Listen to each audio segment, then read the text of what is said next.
Hey, what's up guys? Welcome to this video where we're going to be taking a look at my 5 best midfielders from the Premier League that are also dirt cheap.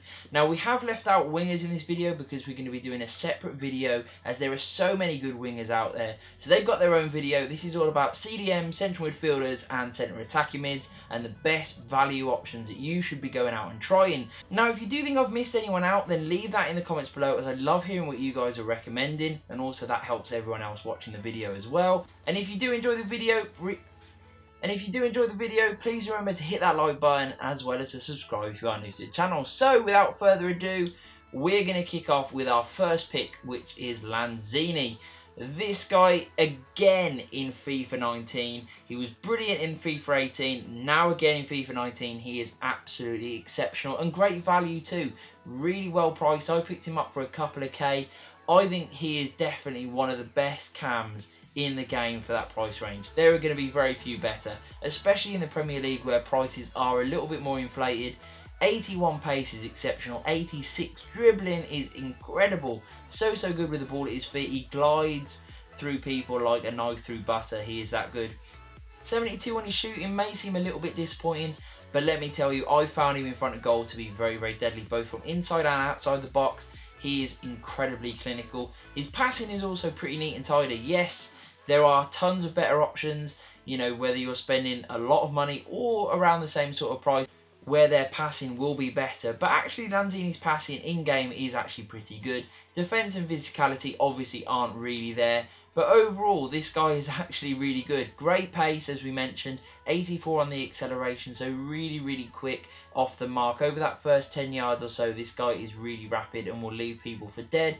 He's got decent attack positioning, his finishing is okay at 70. If you use the right chemistry style on him, you can definitely up the areas that need improving. Shot power, long shots also really good and very good curve. Passing, as we say, pretty neat and tidy, good short and long range passing.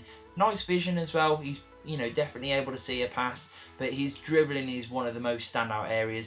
Decent jumping and decent stamina there as well. So that concludes Lanzini. That's our first pick, and now we're going to go and put in our second pick, which is a man from Fulham, and again someone that was really well used in previous FIFAs, especially last year when he was playing in France.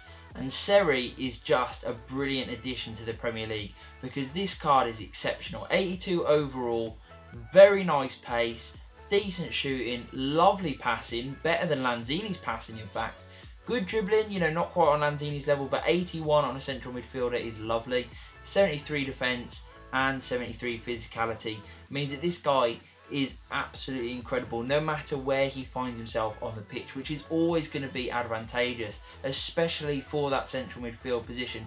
You could of course use this guy at CDM or centre attacking mid if you really wanted to, but definitely for me the area to be using him is in a midfield 3 at central midfield, because he's just basically got a little bit of everything. He can do everything. He can make great tackles, he can use the ball wisely, he can get himself out of tight spots with his good dribbling and his pace, and he can also finish, which is always handy, especially when you are looking for goals from your midfield. This guy has got a little bit of everything. He's got really good shot power, his long shot's quite good, and I actually found him to be alright inside the box. He'll finish the chances that you expect him to finish. So our next pick comes from Tottenham with an 80 rated CDM, that is Eric Dyer. Now 80 rated, is actually one of the lowest in this lineup, as you can see. But yeah, I think he is definitely well suited for his position and plays much higher than that rating would suggest. 82 defence is fantastic. 86 physicality is why I love him and I am recommending him. He is an absolute tank in front of that back four that just mops up everything. It's very hard to get past Eric Dyer. He also drops back into that defensive line on occasion when it's needed. He just provides a brilliant screen. He's tall, he's great in the air, he's got everything to his game to be a really solid CDM. His passing is actually better than his stat would suggest. Very usable, gets the ball to the players that can really make things happen, and just overall is a really solid pick. He's got a little bit of pace, he's not terribly slow, which is always a good thing at 65. His dribbling, again, is usable enough at 65 as well as his shooting at 63, but where he really excels is winning the ball back, doing the dirty work for your team, winning it in the air, also being a threat at corners, which is always handy, and getting the ball on the floor and getting it to those players who can really change the game. Now we go to a teammate of Eric Dyer's with Musa Sissoko, who has finally had a central midfield card from the start of FIFA. It seems like so long this guy has just been wasted, unless he's had a special inform or a footies card where they've moved him into the centre of the midfield. He's always been a winger, and people have therefore just not used him, because he's a great card, he's just never been quick enough to be a winger. Whereas now, those stats are perfect for a CM role.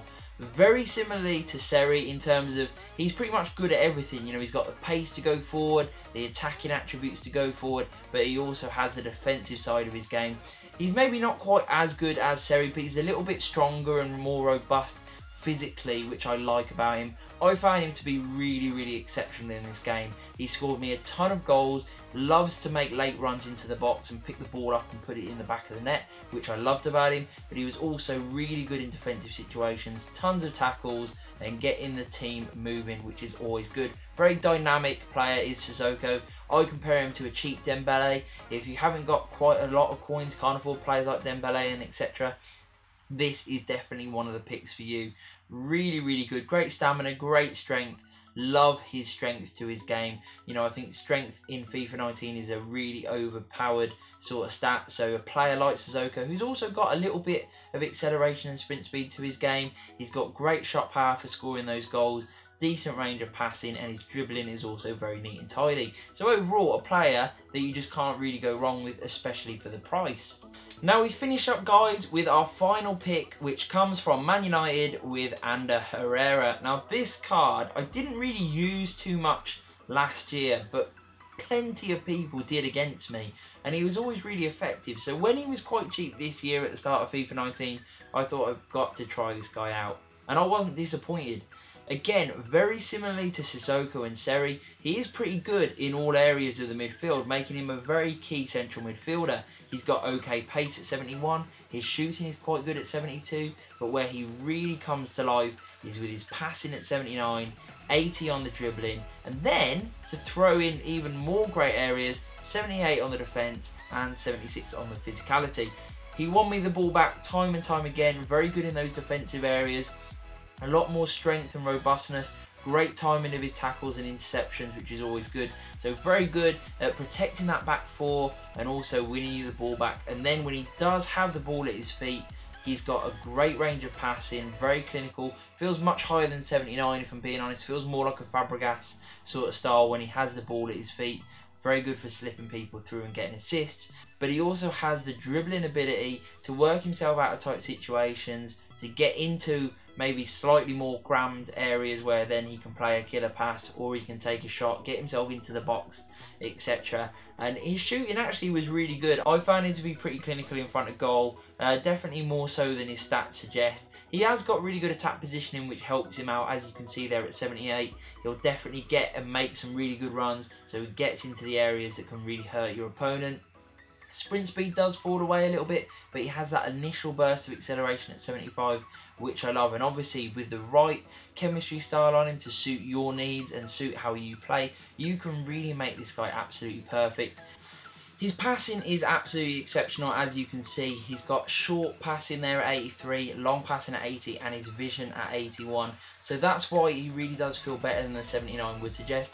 It's just his free kick accuracy, his curve, and crossing let him down. But you probably won't be using those too much anyway. You really care about those stats that I mentioned previously, which are brilliant. Definitely will get a ton of assists along the way. Great balance and agility, really good ball control, dribbling and composure as well, making this guy an absolutely fine pick to be using in your midfield.